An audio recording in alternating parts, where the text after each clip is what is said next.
पालीगढ़ का राजा हरदेव सिंह काफी परेशान था। परेशानी का कारण था पड़ोसी राजा ध्यान सिंह। हालीपुर का राजा था। हालीपुर काफी समृद्ध राज्य था, पर ध्यान सिंह बहुत लालची था। उसकी इच्छा थी कि आसपास के छोटे राज्य भी उसे मिल जाएं, इसलिए वह मौका मिलते ही उन पर आक्रमण कर देता। धन दौलत लूटने के साथ साथ वह उनके इलाकों पर भी कब्जा कर लेता। ध्यान सिंह ने पालीगढ़ पर कई आक्रमण किए। हरदेव सिंह ने हर हमले का वीरता से मुकाबला किया। फिर भी दक्षिणी प्रदेश का कुछ हिस्सा ध्यान सिंह के कब्जे में चला ही गया। हरदेव को यही चिंता सताए जा रही थी कि न जाने ध्यान सिंह फिर कब हमला कर दे। एक दिन हरदेव सिंह अपने मंत्री के साथ नदी किनारे टहल रहा था। उसने देखा एक व्यक्ति सफेद घोड़े को पानी पिला रहा है। राजा ने उसे अपने पास बुलाया। पास आने पर पता चला वह व्यक्ति कोई परदेसी है। उसका घोड़ा भी बहुत सुंदर था। घोड़े के गले में एक डफली टंगी हुई थी। डफली को देख राजा के मन में उत्सुकता जागी। उसने पूछा, यह डफली घोड़े के गले में क्यों बांध रखी है? मैं अरब देश से घोड़े लाकर उधर उधर बेचता हूँ। अब तक मैंने अनेक घोड़े बेचे हैं, पर यह घोड़ा सबसे अद्भुत है। इसकी कीमत भी बहुत ज़्यादा है, अतः इसे बेचने के लिए मैं राजमहल जा रहा हूँ। महाराज, तो तुम्हारे सामने खड़े हैं, इन्हें बताओ क्या विशेषता है इस घोड़े की। महाराज, यह घोड़ा डफली की ताल पर नाचता है। जरा नचा कर दिखाओ। व्यापारी ने घोड़े के गले से डफली खोली और उसे बजाया। सचमुच घोड़ा नाचने लगा। इस घोड़े की कीमत 50,000 स्वर्ण मुद्राएं है, पर इतनी कीमत मात्र नाचने के कारण नहीं है। इसे युद्ध क्षेत्र के लिए भी विशेष रूप से सजाया गया है। वह कैसे? युद्ध क्षेत्र में यदि इस डफली से विशेष तरह की धुन बजाई जाए तो घोड़ा नाचते नाचते कुलाचे भरने लगता है। उस स्थिति में यह सामने खड़े दुश्मन को रौंद डालता है। फिर चाहे कितने घुड़सवार इसे रोके, इस पर सवार योद्धा को कोई नहीं पकड़ पाएगा। क्या इस डफली को कोई कैसे भी बजा सकता है? इसे बजाना सीखने में 6 महीने लग जाते हैं। जो भी घोड़े को खरीदेगा उसे मैं डफली बजाना सिखाऊंगा। तो फिर ठीक है, यह घोड़ा हम खरीदेंगे। तुम हमें डफली बजाना सिखाओ। व्यापारी ने 6 माह महल में रहकर राजा को डफली बजानी सिखाई। राजकुमार चारू को भी घोड़ा बहुत पसंद आया था। जब व्यापारी राजा को डफली बजाना सिखाता, चारू भी उनके पास खड़ा रहता। धीरे धीरे उसे भी डफली बजाना आ गया। इस साल अच्छी बारिश होने से खूब फसल हुई थी। ध्यान सिंह का हमला हुए भी 2 साल बीत गए थे। लोगों के पास धन दौलत एकत्र हो गई थी। 2 साल शांत रहकर ध्यान सिंह ने अपनी शक्ति काफी बढ़ा ली थी। एक दिन मौका देखकर उसने पालीगढ़ पर आक्रमण कर दिया। हरदेव सिंह की सेना ने डटकर मुकाबला किया। स्वयं राजा अपने अरबी घोड़े पर सवार होकर युद्ध क्षेत्र में पहुंच गए। डफली की ताल पर तांडव करते घोड़े ने दुश्मन के छक्के छुड़ा दिए। ध्यान सिंह की सेना डरकर भाग गई। ध्यान सिंह हैरान था, इस बार ऐसा कैसे हुआ? गुप्तचरों को भेजा तो पता चला इस हार का कारण राजा का अरबी घोड़ा है।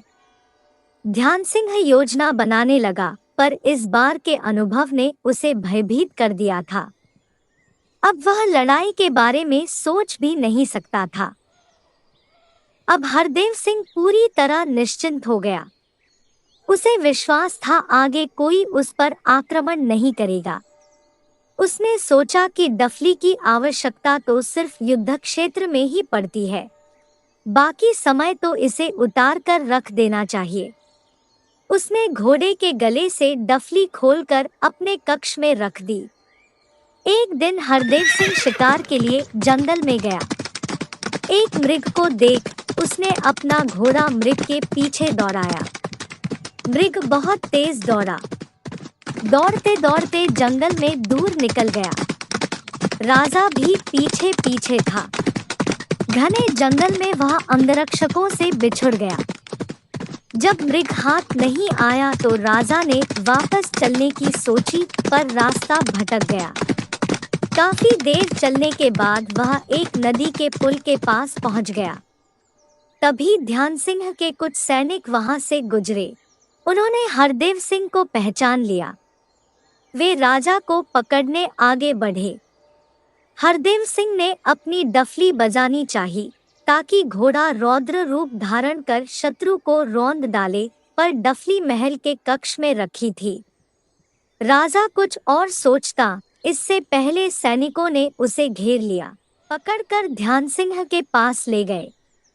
ध्यान सिंह ने देखा तो उसकी खुशी का पारावार न रहा। घोड़े को छूकर बोला, तो यह है वह जादुई घोड़ा, इस पर हम सवार होंगे, फिर हमें कोई नहीं हरा पाएगा। लेकिन महाराज, इसकी डफली तो नहीं है। ध्यान सिंह तो घोड़ा देखकर फूला नहीं समा रहा था। बोला, कोई बात नहीं, हम और डफली बनवा लेंगे। पुरोहितों से कहो शुभ मुहूर्त देखकर बताएं, हम तभी घोड़े पर सवार होंगे। पुरोहित ने आकर कहा, महाराज, 5 दिन बाद देवी का पूजन है। आप इसी अवसर पर देवी से आशीर्वाद लेकर घोड़े पर सवार हों। यह ठीक रहेगा। कहते हुए ध्यान सिंह मुस्कराया। उसने कटाक्ष करते हुए कहा, हरदेव सिंह से कहना घोड़े की लगाम पकड़कर आगे आगे चले। हरदेव सिंह मन ही मन क्रोध से जल भुन गया। उधर पालीगढ़ में जब राजा के गुम होने की खबर पहुंची तो महल में सन्नाटा छा गया। रानी और राजकुमार बहुत उदास हो गए। जब उन्हें पता चला कि राजा को ध्यान सिंह के सैनिक पकड़ ले गए हैं तो वे और भी चिंतित हुए। राजकुमार चारू को इस बात का दुख था कि महाराज जंगल में डफली साथ लेकर क्यों नहीं गए, लेकिन अब क्या हो सकता था। तभी उनके एक गुप्तचर ने सूचना दी कि 5 दिन बाद देवी के मंदिर में ढोल और नगाड़ों के बीच ध्यान सिंह घोड़े की लगाम पकड़कर पैदल चलेंगे। गुप्तचर की बात सुन चारू गंभीर हो गया। राजा के अतिरिक्त डफली बजाना केवल उसे ही आता था। कुछ देर सोचता रहा, फिर धीरे से मंत्री के कान में कुछ कहा। चारू की बात सुन मंत्री मुस्कुराया। पूजा का दिन आया।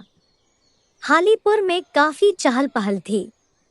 सभी को पता था कि आज ध्यान सिंह जादुई घोड़े पर सवार होगा। मंदिर में काफी भीड़ एकत्र हो गई थी। हरदेव सिंह को घोड़े के साथ मंदिर के द्वार पर खड़ा किया गया था। इस अवसर पर बजने वाले ढोलन गाड़े भी वहीं रखे थे। पुजारी ने पूजा कराई। तभी लंबी दाढ़ी वाला एक साधु एक घोड़े को लेकर मंदिर में पहुंचा। घोड़े की पीठ पर एक बड़ा सा ढोल बंधा था। यह मंगलकारी ढोल है, शुभ अवसर पर अपने आप बजने लगता है। आज शुभ अवसर है, यह क्यों नहीं बज रहा? ढोल बजो। ढोल बजने लगा। सभी हैरान थे। ढोल अपने आप कैसे बज रहा है। मौका देख साधु हरदेव सिंह के पास पहुंचा और धीरे से कुछ कहा। हरदेव सिंह समझ गया।